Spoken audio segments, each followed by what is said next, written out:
अस्सलाम वालेकुम students. Second year chemistry का आज हमारा टॉपिक है एटॉमिक साइज़।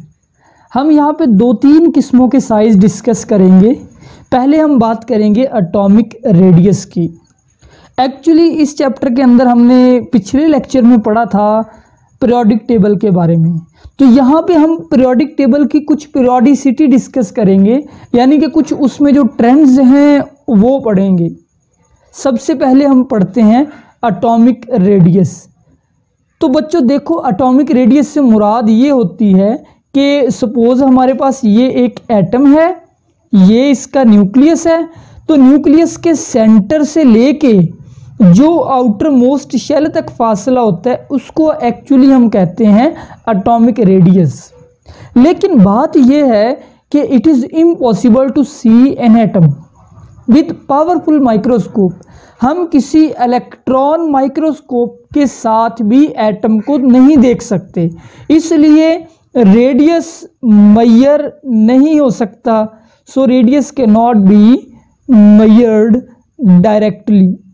अब हमें क्या करना पड़ेगा?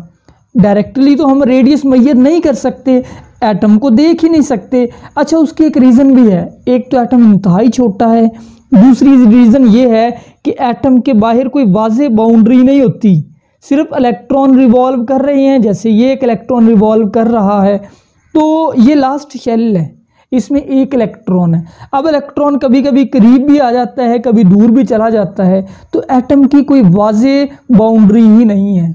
लेकिन हमारे पास एक टेक्निक है। अगर दो एटम जुड़े हुए हो, जैसे ये एक एटम है, ये दूसरा एटम है, ये दोनों जुड़े हुए हैं, हम इनके सेंटर के दरमियान का फासला मेजर कर सकते हैं। एक एटम के रेडियस को मेजर नहीं कर सकते। दो बॉन्डेड एटम, जैसे समझ लिया आपने हाइड्रोजन का रेडियस मेजर करना है। अब ये दोनों हाइड्रोजन आपस में बॉन्ड बना के जुड़े हुए हैं, यानी ये H2 का मॉलिक्यूल है। अब हम इनके दरमियान में जो फासला है इसको मेजर कर सकते हैं। ये फासला अब रेडियस से कितना ज़्यादा है? 2r के बराबर है। ये कितना है? ये 2r है। अब हमने इसमें से रेडियस निकालना है, तो हाफ कर दें 2r को, यानी रेडियस को जो डबल है 2 से डिवाइड कर दें, आपके पास आ जाएगा क्या चीज़? रेडियस। यही रेडियस की डेफिनेशन है। एटॉमिक रेडियस की डेफिनेशन इंपॉर्टेंट है। Half of the distance between nuclei of two bonded atom. जो दो बॉन्डेड एटम के दरमियान के न्यूक्लियाई का फासला है उसका हाफ अगर आप कर लें, वो एटॉमिक रेडियस कहलाएगा। अब हम इसका ट्रेंड देखेंगे कि एटॉमिक रेडियस पीरियोडिक टेबल के अंदर एक पीरियड के अंदर किस तरीके से चेंज होता है और एक ग्रुप के अंदर कैसे चेंज होता है। पहले हम बात करेंगे एक ग्रुप की।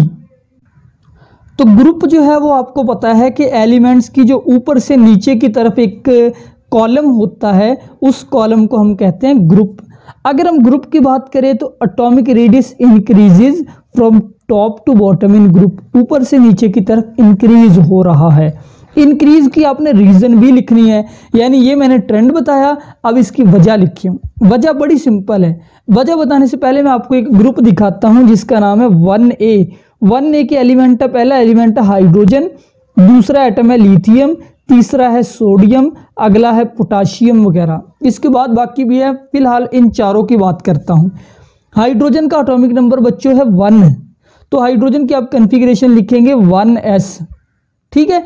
लिथियम का एटॉमिक नंबर होता है 3। अब लिथियम के पहले शेल में 2 इलेक्ट्रॉन होंगे और आखिरी जो है, यानी कि तीसरा जो इलेक्ट्रॉन है वो अगले शेल में चला जाएगा। इसी तरह सोडियम में 11 इलेक्ट्रॉन होते हैं। सो पहले शेल में कितने आए? 2, अगले में 8, और जो 11वां इलेक्ट्रॉन है वो आखिरी उससे अगले शेल में चला गया। अब आप मतलब हाइड्रोजन का स्ट्रक्चर बनाए तो हाइड्रोजन के अंदर एक ही शेल है, उसमें एक ही इलेक्ट्रॉन है, यानी हाइड्रोजन के अंदर शेल कितने हैं? 1। अब लिथियम में शेल कितने हैं? लिथियम में 2 शेल हो गए और वैलेंस शेल में फिर से एक ही इलेक्ट्रॉन है। अब सोडियम में कितने शेल हो गए? सोडियम में 3 शेल हो गए।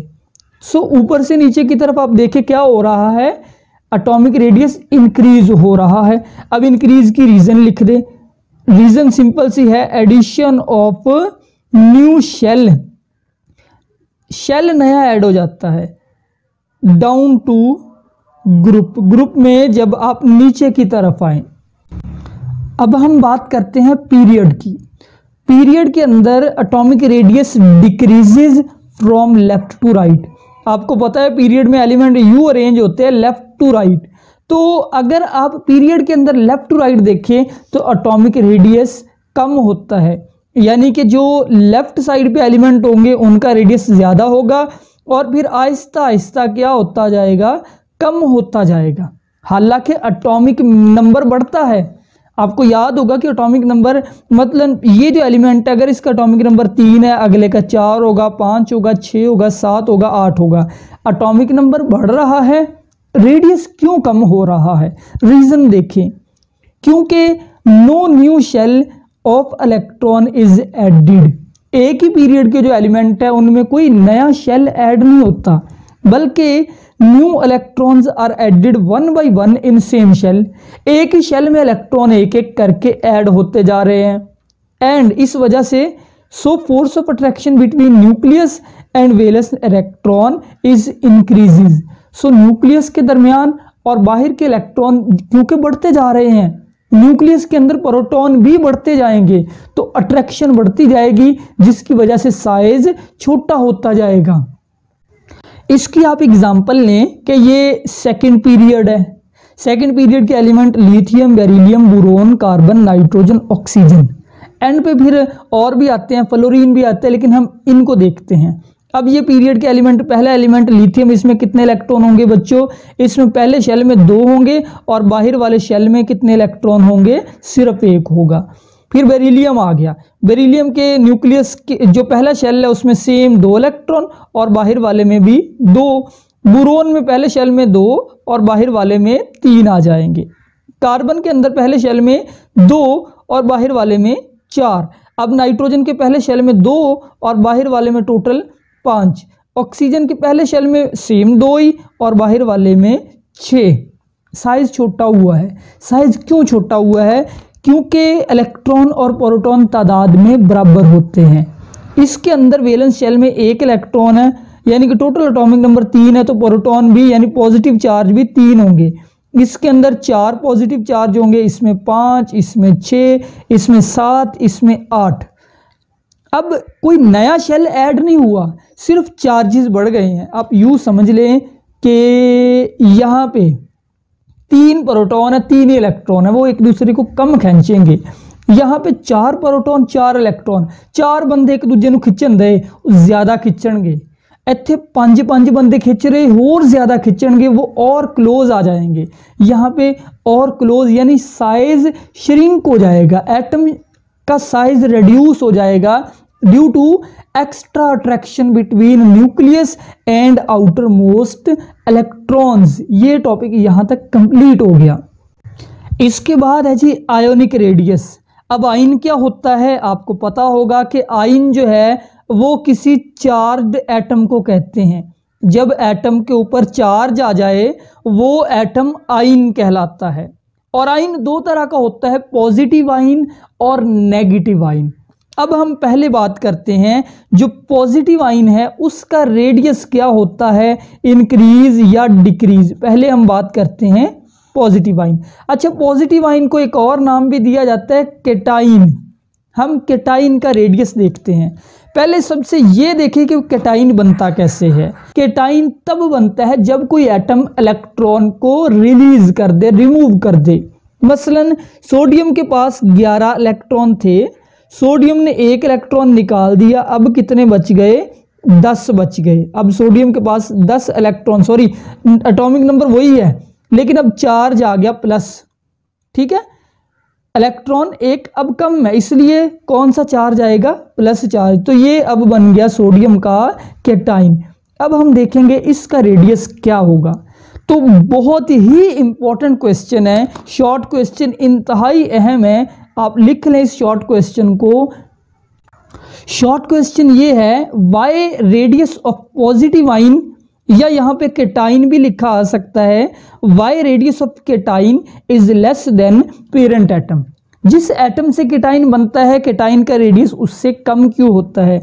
एग्जाम्पल देखिए, जो सोडियम का एटम है उसका रेडियस होता है 157 पिकोमीटर 157, और जब ये आयन बन जाता है, पॉजिटिव आयन बन जाता है, उस वक्त रेडियस डिक्रीज होकर रह गया 95 पिकोमीटर। ये कम क्यों हुआ।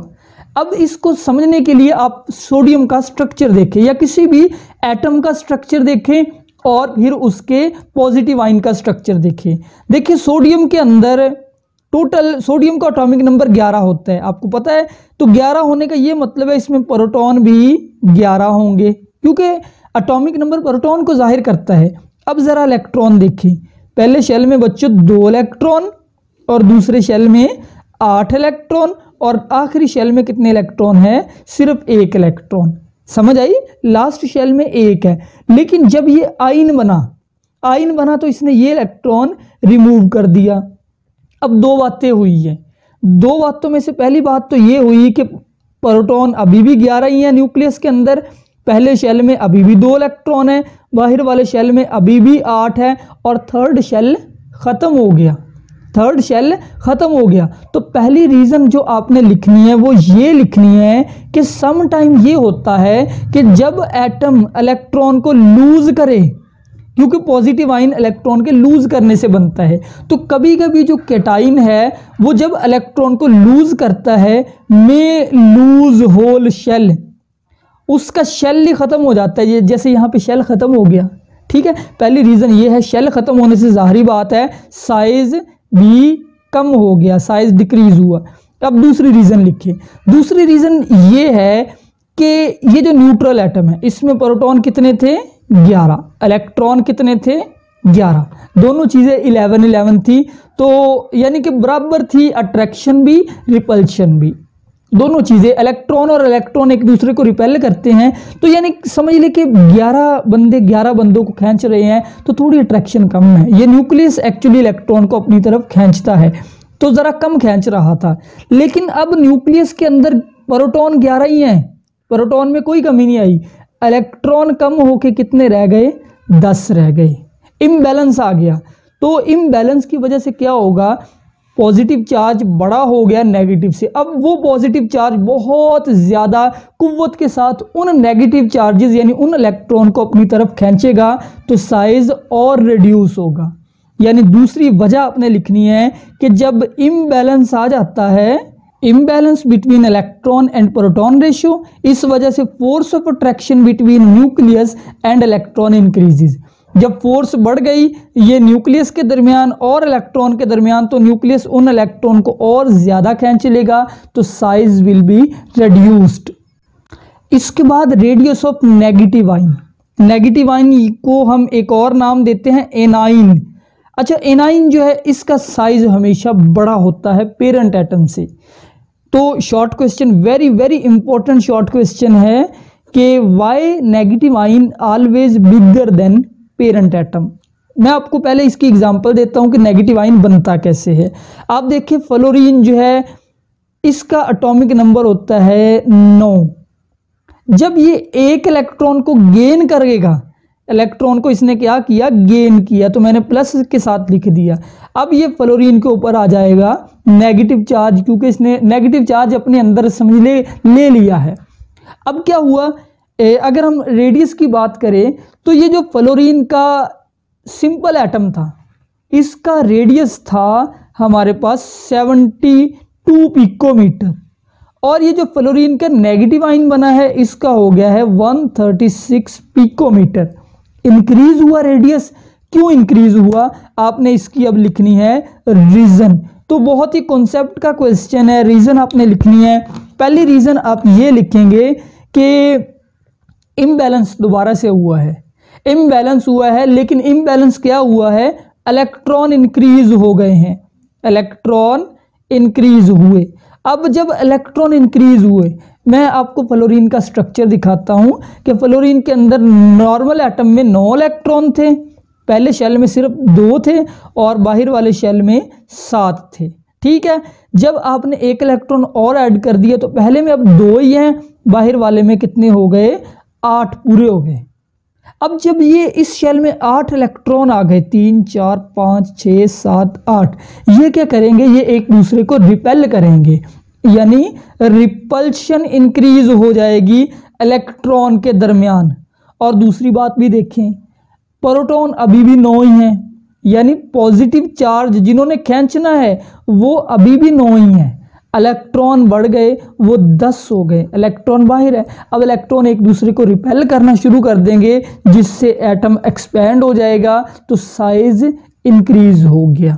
ये रीज़न आपने ज़रूर लिखनी है कि साइज इंक्रीज क्यों होता है एक नेगेटिव आयन का देन पेरेंट एटम। अब यहाँ पे ग्राफ भी देख लें, ये जो ग्राफ है ये है पॉजिटिव आयन का, तो इस साइड पे साइज है। आप ये देखें जो ग्रुप 1A के एलिमेंट है, पहले उनका नॉर्मल साइज देखें। सोडियम का साइज तकरीबन यहाँ पे है, ये साइज के ग्राफ है। लिथियम का, फिर सोडियम का थोड़ा ज़्यादा, पोटाशियम का उससे ज़्यादा, रिबिडियम का उससे ज़्यादा। ये नॉर्मल एटम है, न्यूट्रल। जब इन पे चार्ज आ जाएगा पॉजिटिव, देखें साइज रिड्यूस हो गया, यानी लिथियम की निस्बत लिथियम का जो पॉजिटिव आयन है उसका साइज कम है, सोडियम की निस्बत सोडियम के आयन का साइज कम है। तो ये ग्राफ बड़ा सिंपल सा है। अब नेगेटिव आयन के साइज देखें, ये नीचे से ऊपर की तरफ साइज बढ़ रहा है, फ्लोरीन का कम है, लेकिन जो फ्लोरीन का नेगेटिव आयन है वो साइज उसका इंक्रीज हो गया। फिर क्लोरीन का कम है, लेकिन क्लोरीन का जो नेगेटिव आयन है उसका साइज बढ़ गया। यानी यहाँ पे आप आयन्स का ट्रेंड भी बता सकते हैं। पहले मैं आपको बताता हूँ नेगेटिव आयन का ट्रेंड क्या होता है पीरियोडिक टेबल में।